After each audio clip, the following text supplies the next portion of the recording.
Mga masahista o nga maligyaay nga kaniadto nagpwesto sa mga pampublikong parke palibot sa Plaza Divisoria sa downtown sa Cagayan de Oro City. Gibawala na sa lokal nga kagamhanan. Ani ang report.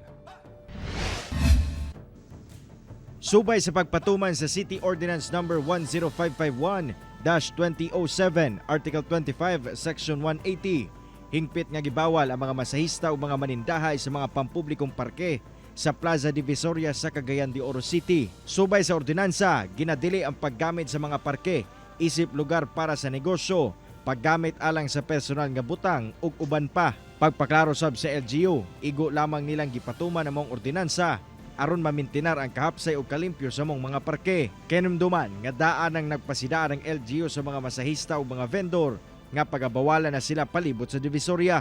So ato na nang implementar ang Divisoria Plaza para mang ginasuruyan, no?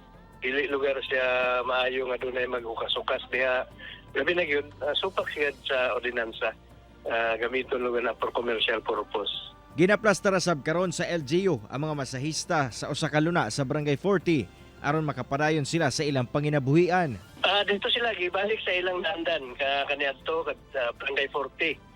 Ato tong giayo dito gisugaan dayon doon na paigater nga ayunon pero ready naman doon ay mga gipangbutang dito sa ilang giwalinan gipangkuha na giayo gid lugar ang pwesto. Sa karon, magpadayon ang proyekto nga pagpanindot sa Plaza Divisoria subay sa Project Loonhouse sa LGU.